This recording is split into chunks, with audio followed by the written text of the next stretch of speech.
Halo pemirsa, selamat pagi. Ya, apa kabar pemirsa TVR Parlemen? Kita berjumpa lagi dalam program TVR 9 bersama saya Dadi Ramadan dan juga rekan saya. Saya Ridi Reski. Dalam 30 menit ke depan pemirsa kami akan sajikan kepada Anda sejumlah berita nasional khususnya dari sudut pandang DPR RI sebagai referensi Anda dalam memahami dinamika politik, hukum, ekonomi, sosial, dan juga budaya di Indonesia. Dan pemirsa TVR Parlemen, inilah TVR 09 selengkapnya.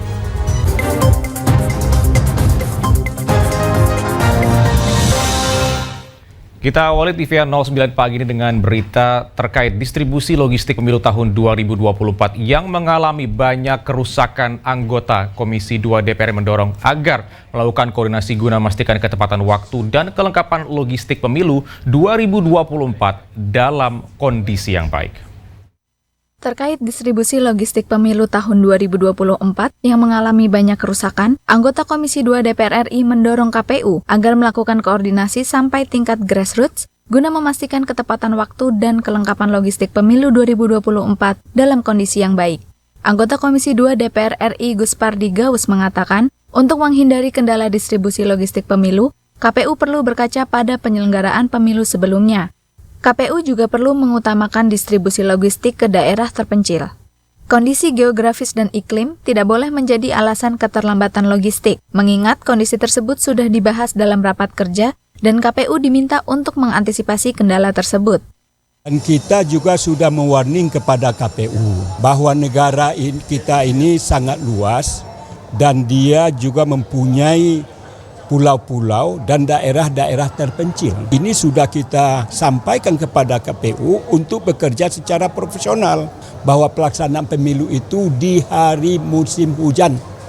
Oleh karena itu, antisipasilah hal-hal yang akan menimbulkan sesuatu yang tidak kondusif itu sehingga barangnya tidak ada yang rusak, sampainya tepat waktu dan itu sudah jauh-jauh hari sudah harus diprediksi. Pada tahap pertama distribusi logistik pemilu tahun 2024, Bawaslu telah melaporkan kotak suara, bilik suara, tinta dan segel yang rusak yang tersebar di 177 kabupaten kota.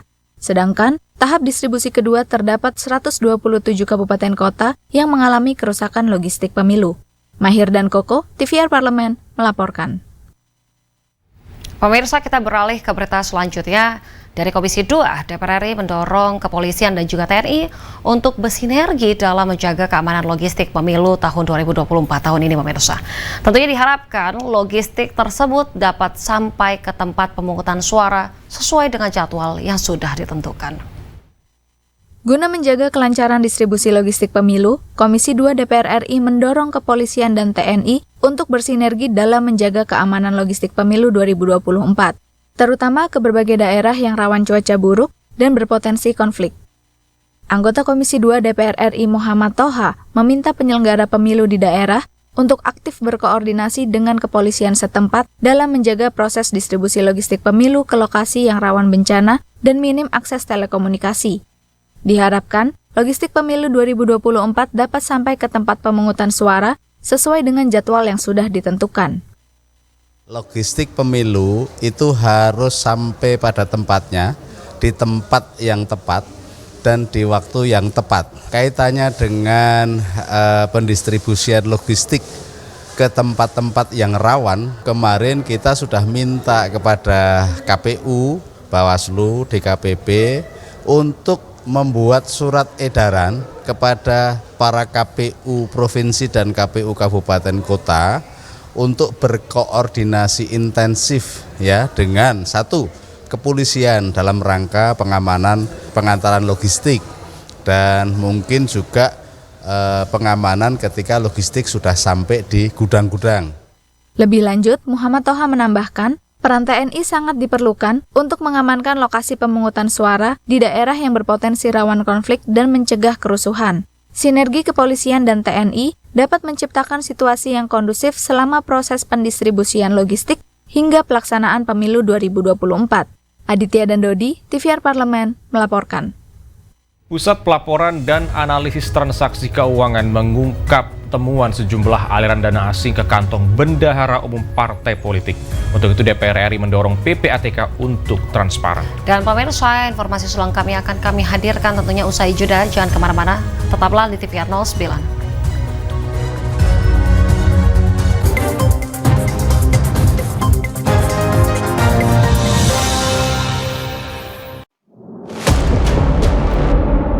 Sini ditambang. Konflik yang terjadi, Sini tidak mengizinkan. masalah yang tersisihkan menjadi kesenjangan sosial. Ya namanya rakyat kecil gak bisa apa-apa, mau komplain juga gak didengar. Sebab apa? Itu menyangkut isi perut kami semua. Bagaimana memutus keterbatasan untuk didengar? Jadi kalau misalnya masyarakat sudah merasa tidak lagi ada yang memperjuangkan aspirasinya, maka masyarakat memang sangat berhak untuk meminta dewan yang mewakili mereka di parlemen. Kami menyusuri batas-batas peristiwa, mengurai berbagai polemik yang terjadi, meluruhkan suara-suara marginal, menjadi nyata dalam setiap aspirasi, melaksanakan tugasnya sebagai wakil rakyat. Saksikan aksi Dewan segera hanya di TVR Parlemen.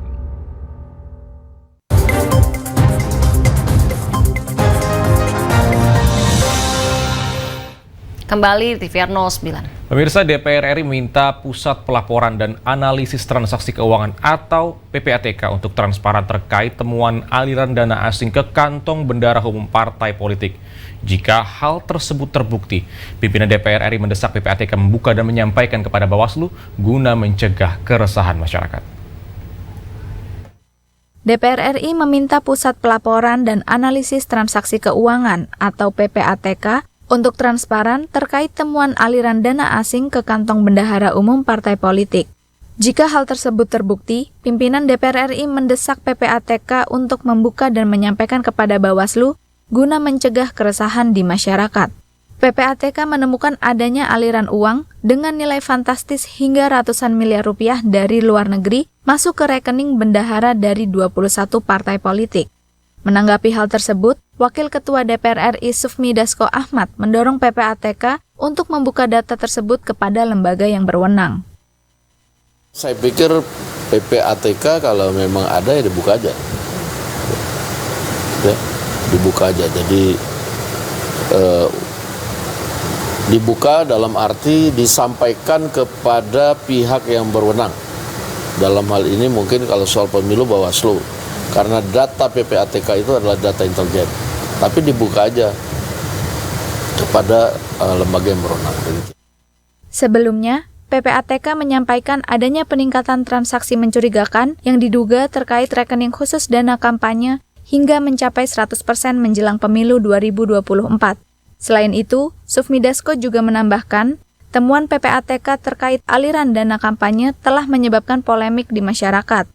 Hal tersebut sebaiknya segera dilaporkan kepada Bawaslu untuk menghindari keresahan di masyarakat dan menjaga pelaksanaan pemilu 2024 berjalan lancar.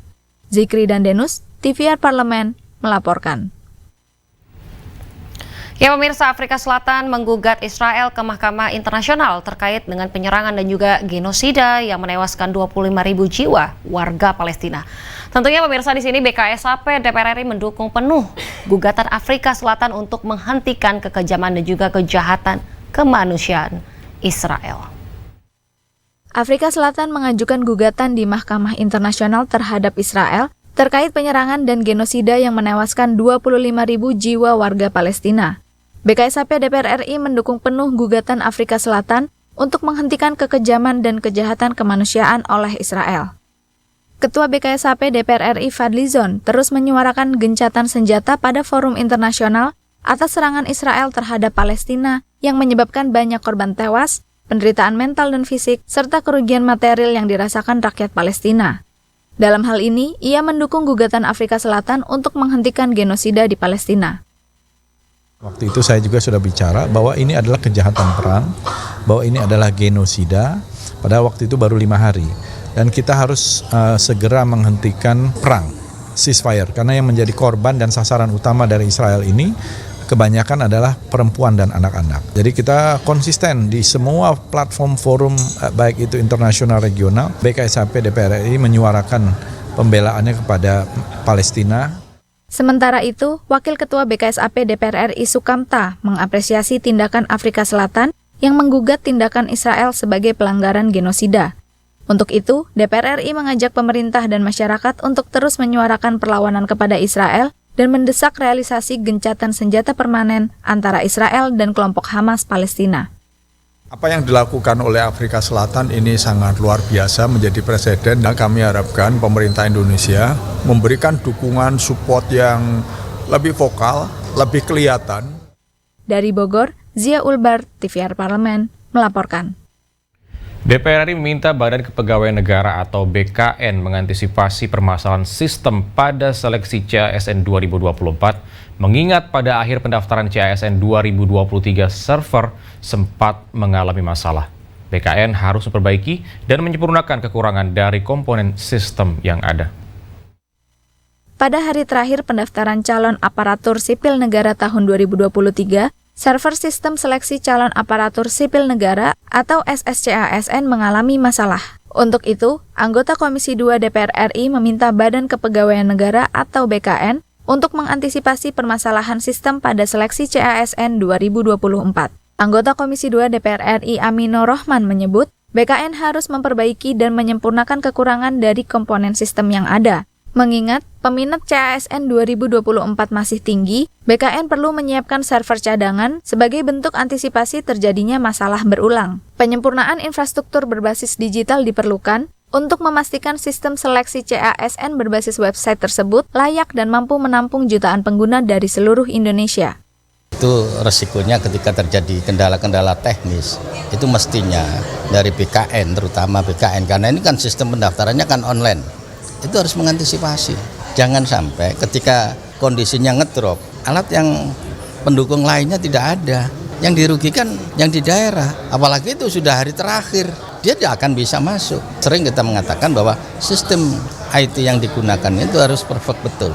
Servernya harus dipastikan mampu menampung berbagai data yang diinput dari daerah.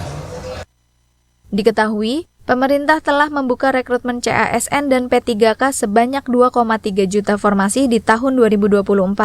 Seleksi tersebut akan dilaksanakan sebanyak 3 periode yang akan dimulai pada bulan Maret, Juni, dan periode tahap terakhir pada Agustus 2024. Andini dan Ridwan, TVR Parlemen, melaporkan. Pemirsa, kontestasi pemilihan umum Republik Indonesia akan segera digelar pada 14 Februari mendatang. Ya, baik calon presiden dan juga wakil presiden maupun calon anggota legislatif saling bertarung menyampaikan visi misi yang diusung untuk membangun negeri ini. Dan pemirsa, lantas bagaimana komitmen anggota DPR RI periode ini dalam melanjutkan amanah rakyat di masa akhir jabatannya? Jangan kemana-mana, saksikan informasi selengkapnya tentunya usai jeda berikut ini.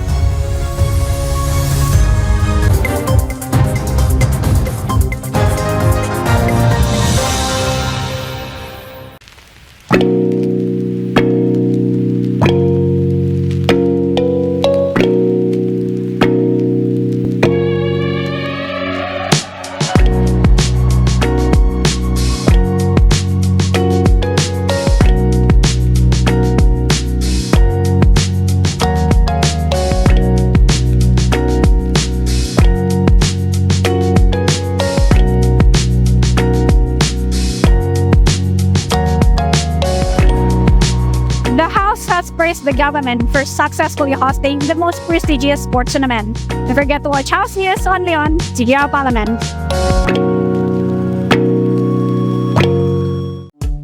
DPR RI memiliki fungsi diplomasi dalam menjalankan politik luar negeri sesuai dengan pasal 116 Undang-Undang MD3. Kontribusi aktif BKSAP DPR RI memainkan peranan penting dalam memenangkan persaingan global melalui IPU, IPA, IPPF, AIPA, dan PUIK.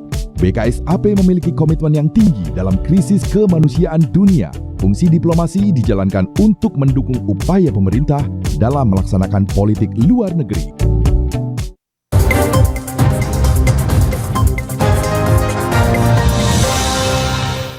Kembali di TVR 09. Pemirsa, DPR RI telah memasuki tahun terakhir masa jabatan pada periode 2019-2024. Dan mayoritas anggota DPR RI di periode ini kembali mencalonkan diri pada pemilihan legislatif mendatang. Dan meski sudah memasuki masa kampanye, tentunya hal ini tidak menyurutkan semangat DPR RI untuk tetap bekerja memperjuangkan kesejahteraan rakyat. Dan sebanyak 19 rancangan undang-undang yang masih dalam tahap pembicaraan tingkat 1 serta 34 rancangan undang-undang yang akan masuk ke pembahasan tingkat 1 akan dilanjutkan pembahasannya pada masa sidang ini. Untuk mengetahui informasi selengkapnya, mari kita simak pemirsa laporan mendalam yang telah dihimpun oleh tim redaksi TVR Parlemen dalam segmen editorial Parlemen berikut ini.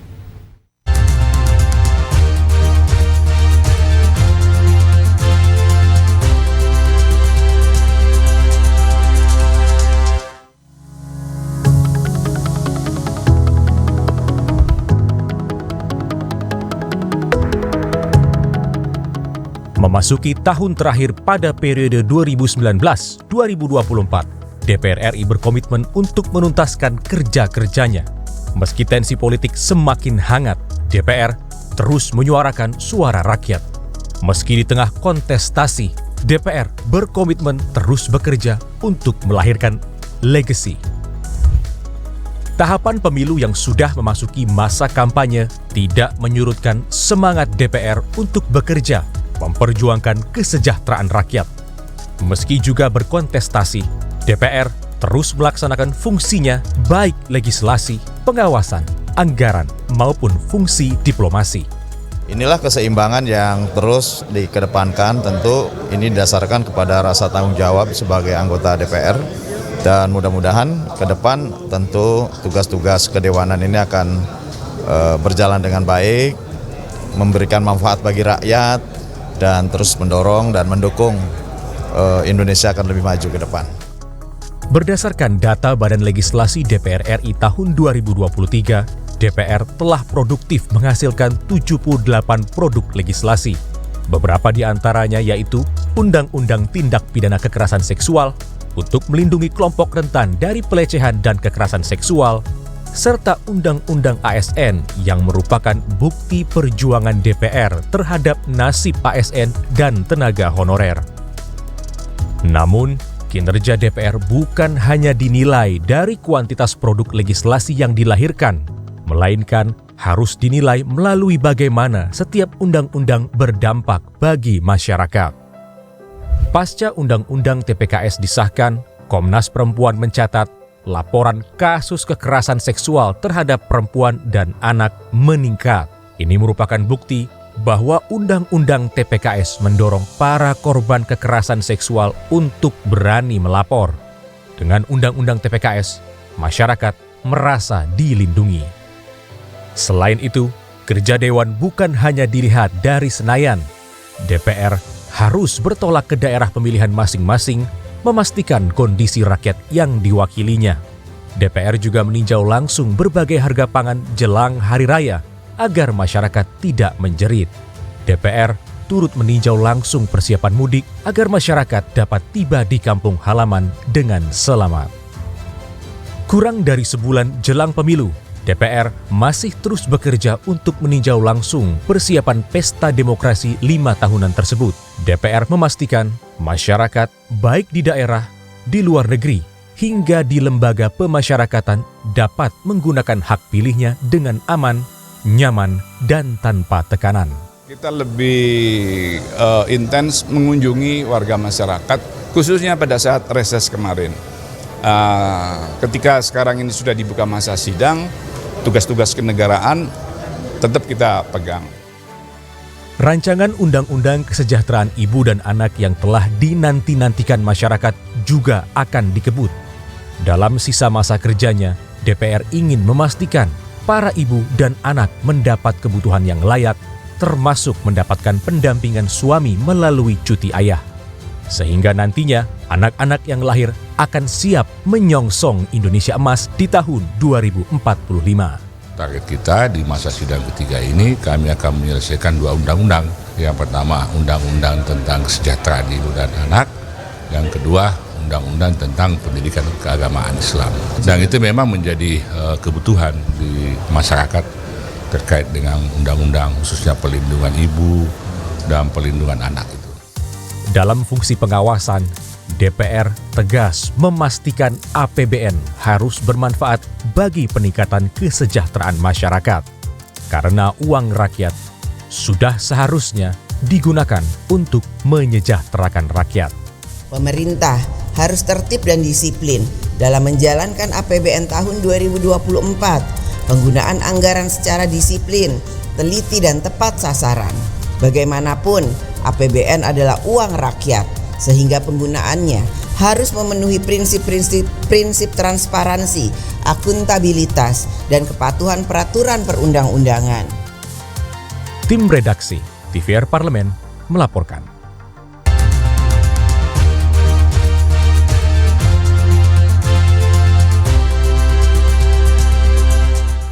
Pemirsa, zakat menjadi salah satu kewajiban yang harus dipenuhi oleh umat muslim. Dan Badan Amil Zakat atau Basnas telah menetapkan 7 kategori harta yang dikenakan zakat mal. Dan dalam pengumpulannya, Setjen DPR RI meresmikan unit pengumpulan zakat atau UPZ pada 8 Maret 2023. Seperti apa mekanisme pembayaran zakat melalui UPZ Setjen DPR RI? Jangan kemana-mana, tetaplah di TVR 09.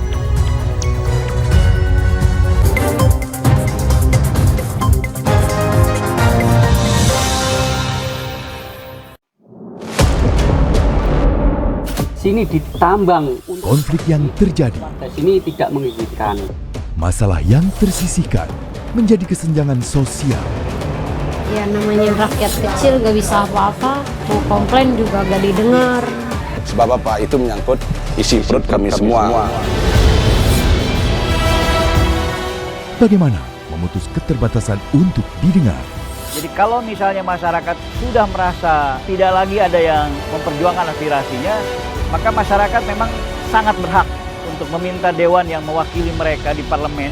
Kami menyusuri batas-batas peristiwa, mengurai berbagai polemik yang terjadi, meluruhkan suara-suara marginal, menjadi nyata dalam setiap aspirasi, melaksanakan tugasnya sebagai wakil rakyat. Saksikan aksi Dewan segera hanya di TVR Parlemen.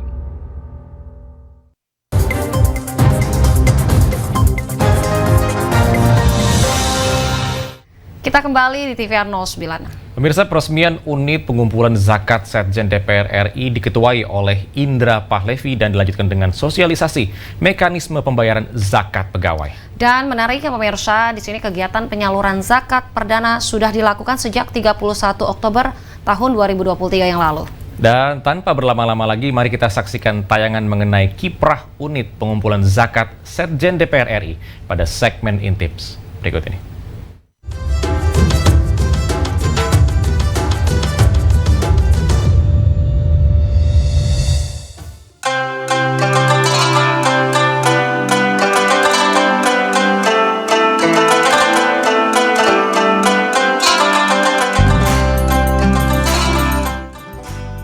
Bagi umat muslim, zakat adalah salah satu kewajiban yang harus dipenuhi.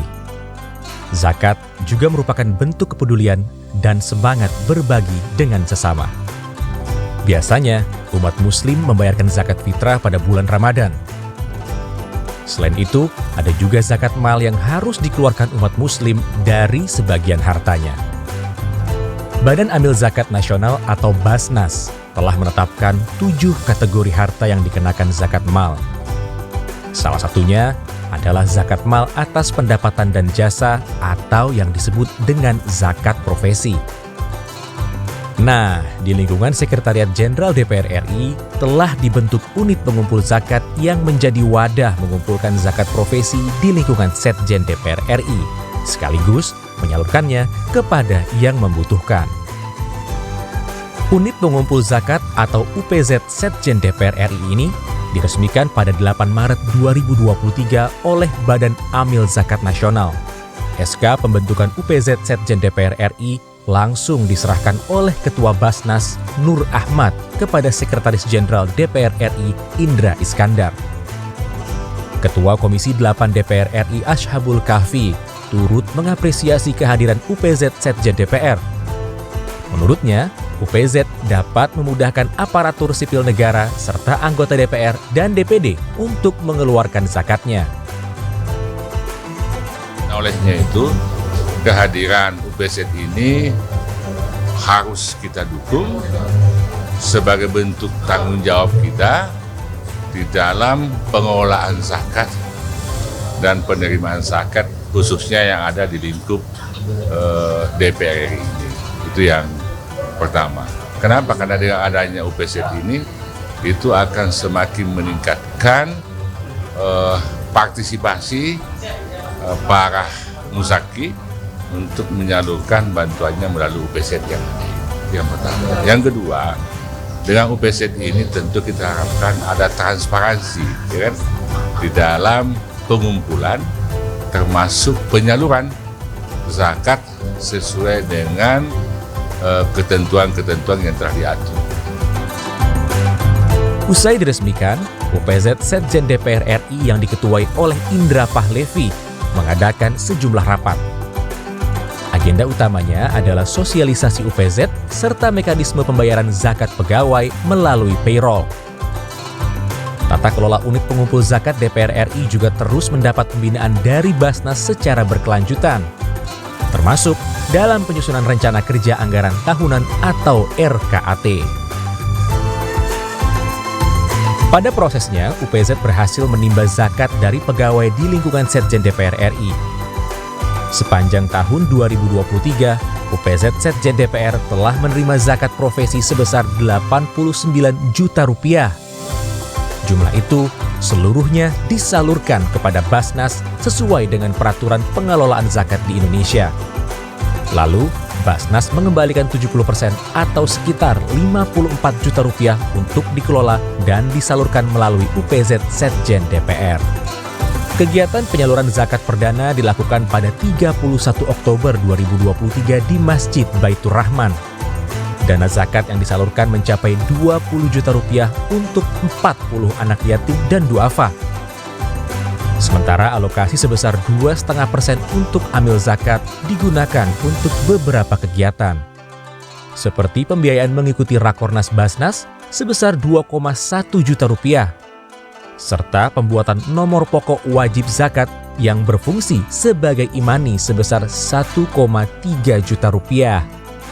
Sepak terjang UPZ Setjen DPR RI di tahun 2023 ikut mendapat perhatian khusus dari Basnas. Puncaknya, UPZ DPR sukses meraih penghargaan dengan kategori The Rising Star yang disematkan pada acara Basnas Award bulan Desember 2023. Ya, Alhamdulillah, UPZ Basnas Setjen DPR RI hari ini menerima penghargaan apresiasi dari Basnas dalam kategori The Rising Star. Meskipun baru beberapa bulan, kami sudah diberikan kepercayaan oleh para muzaki, dan walaupun kami tidak dalam target gitu ya, tapi dapat apresiasi dari Basnas, tentu ini menjadi penyemangat buat kami untuk bekerja lebih baik lagi. Dan tentu apa yang kami lakukan adalah semata-mata dalam rangka untuk penyaluran zakat demi pemberdayaan umat, terutama juga di lingkungan Setjen DPR RI ya, penyalurannya ke para anak yatim dan kegiatan di Masjid Baitur Rahman DPR RI. Sekali lagi alhamdulillah dan terima kasih kepada Basnas yang telah memberikan apresiasi kepada UPZ Basnas Setjen DPR RI. Terima kasih. Dan terima kasih juga dukungan dari pimpinan Setjen, Pak Sekjen, Pak Deputi, Bu Deputi, dan seluruh para kepala biro, inspektur, kepala pusat yang mendukung sepenuhnya penyelenggaraan UPZ Basnas Setjen DPR RI ini. Terima kasih. Kegiatan sosialisasi dan penyaluran zakat akan terus berlanjut di tahun 2024. Ikhtiar yang dilakukan diharapkan dapat menggerakkan semakin banyak umat muslim untuk menyisihkan sebagian rezekinya dengan ibadah zakat. Karena sesungguhnya, zakat dapat membersihkan harta dan menolong sesama.